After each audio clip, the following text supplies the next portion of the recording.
Thank you for watching. My name's Glen Morgan, and this is We the Govern. Bureaucrats are always trying to conceal what they're doing and to make government less transparent. Let's talk about what you can do to push back.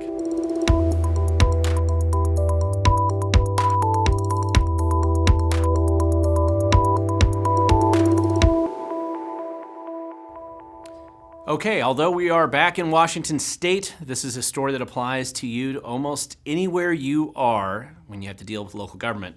And really, we're going to be talking about this eternal quest by local bureaucrats and government staff to reduce government transparency. And it is an eternal quest on their part, and it's something that we have to be eternally vigilant to push back on.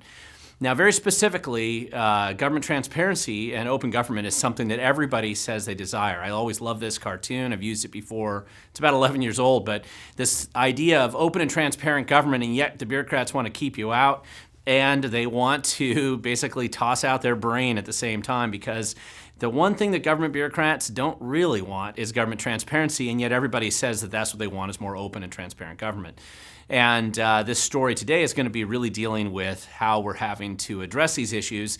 And we're going back to where I live in Thurston County in Washington State, which happens to be the state capital, the home to the state capital for Washington State, and a place where, as an activist, I've done a lot of work here, and there's always something going on in Thurston County. And this ends up being a nice object lesson today in how this troubled history that Thurston County's had with government transparency and open government is not terribly unusual. You probably are going to find similar stories where you live, but it's one that I hope illustrates things and practical things that you can do to sort of push back and change what's going on. Now, the origin very specifically of this story today really goes back just to a few months ago when we did a video here on our channel about how the Thurston County government was violating, their county commission here was violating the Open Public Meetings Act. And we featured in that video just a number of different key figures at the time, specifically their legal counsel, who was here, Elizabeth Petrich, down in the lower left corner, the county manager, and also a couple of the county commissioners at the time, one of whom did a really good job, and Gary Edwards was trying to point out that this clearly was a problem, that they were violating the Open Public Meetings Act by failing to provide adequate notice. And so I did a video just really analyzing this. I don't usually do this detail of a video, but I thought it was helpful to teach people, or at least use it as an object lesson in terrible legal advice and bad choices and decisions when you have a local government that's kind of gone off the rails and it really isn't following the law anymore. Now, the problem, of course, what happens is when you expose something like this, there's always an issue of, what do bureaucrats do when they're caught breaking the law? I mean, that's a good question, right? What do they do? And of course, if you're a good bureaucrat and you've got some experience, you change the law. That's what they do, because rather than try to follow the law, the point is to change the law so that their law breaking is no longer law breaking. That's just kind of the typical bureaucrat approach to problems when they come across them. And that, of course, is no different here. Now, repeatedly, my argument, and something I've pointed out in the past, has been that the county commissioners have been set up to break the law, not so much because the elected officials wanted to do that. After all, under Washington state law, they actually are personally liable for breaking the law. But it's staff that's setting them up. And staff's setting them up either by providing really bad legal advice or not providing proper notice, not providing proper meeting minutes, whatever it is. Oftentimes they, in this case, in the past, I've caught them where they didn't even announce it in time for the public, didn't provide an agenda. They frequently, at least in Thurston County, don't produce decent minutes, and the poor legal advice is also a big part of this problem. And the core staff just doesn't like being exposed, and they always feel threatened. When I say they, I mean I'm talking about government staff. They always feel threatened when there's a few citizens, not so much the grant grifters who get the kickbacks from the county or the grants that they kick out all the time, but just regular citizens. When they start to pay attention, that really is a threatening thing for local government staff in most situations. And so this kind of combination, I mean, when we talk about government staff, this is why I always say that there's a staff infection in local government, because it's not so much a conspiracy as it is just human nature and the way that that culture tends to create this desire to kind of power, money, and control just to huddle and try to conceal it from the public. Don't let anybody know. It's kind of a problem for them. So Thurston County staff wants to change the law, and they decide they want to change the local ordinance as it applies to public meetings. In theory, it still has to conform to state law, but they were trying to find some ways around this. And very specifically, what they tried to do in this earlier hearing, just from a few days ago when we're filming, is to define every single waking hour that in theory they're at work from 8 to 5 every day of the week, Monday through Friday, as a formal announced public meeting. Now, why this is done is that way it really denies the ability of the public to know when you would actually go to a meeting. You don't know when to actually go and see what your government officials are actually doing with the taxpayer money you're sending them. What decisions are they making? If you define the entire week as a public meeting, then basically there's no predictable scheduled meetings anymore, and allows them to legally get around the intent of the 1972 Citizens Initiative, which created the Open Public Meetings Act in the first place, which was to allow and require elected officials and have some accountability for them to actually do things out in the open. So this is staff's way of trying to conceal that and make it so that you'd never be able to actually keep track of it. The other part about this ordinance that was a problem was that they were complaining within the ordinance. There was a last part of it said, the proposed ordinance, I should say, it was complaining about having a public records index, and that they also referenced an obsolete statute that hadn't been in effect for about 15 years. And so that was the basis of the public hearing just a couple days ago. And this is what it looks like. When you go in there, everybody's socially distant, but at least they're letting you come in person. It's no longer all Zoom. And some people could Zoom in, but basically you have the county commissioners up front, the staff to the left there, and then citizens spread out, and there's a podium that you speak from.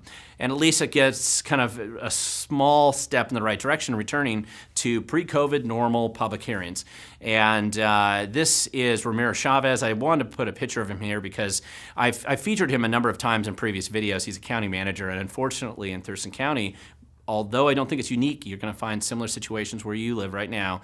The county manager's running the show. The elected officials are almost an afterthought. They're intended, at least the way it's being structured right now, just to be the rubber stamp on whatever the county manager is telling them to do.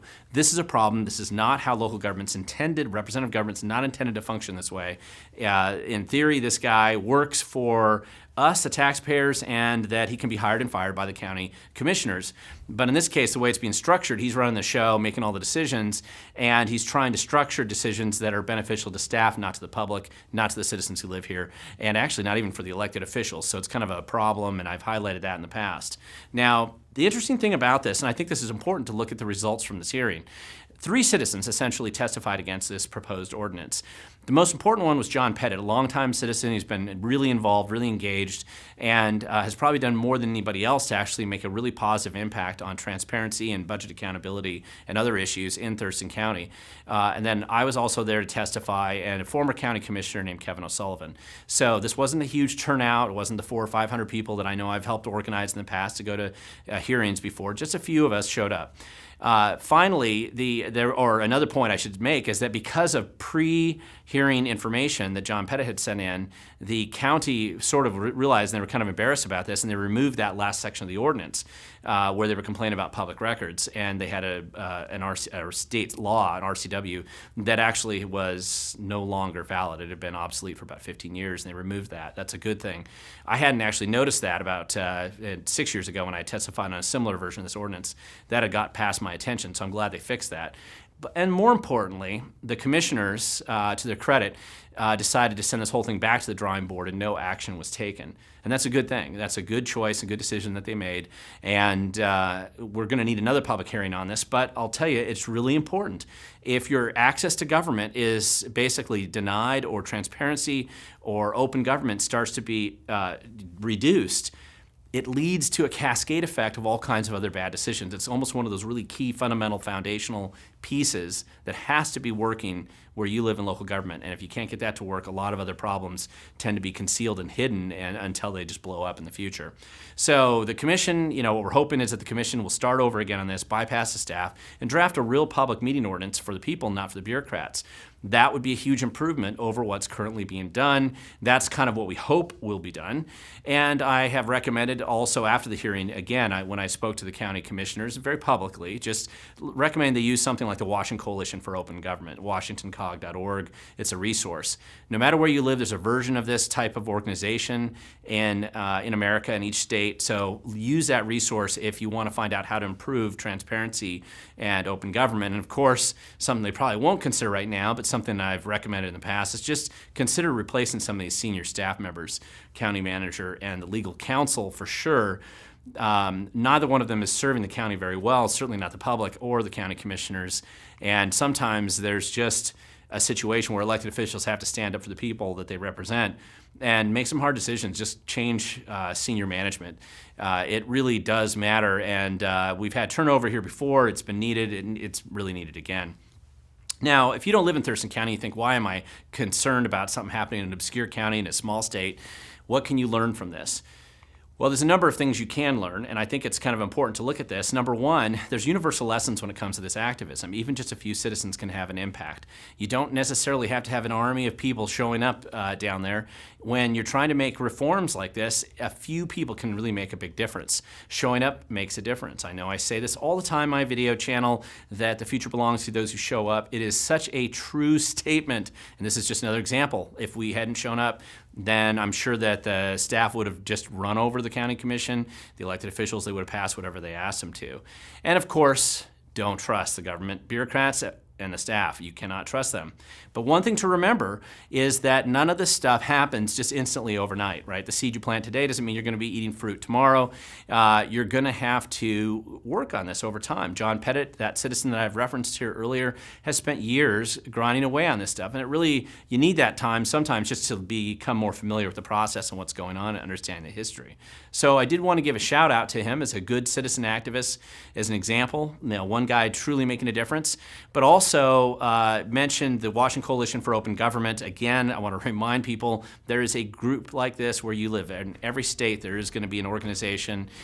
There's a national organization for open government, and you'll find some of the local state affiliates under that. Good government suggestions there.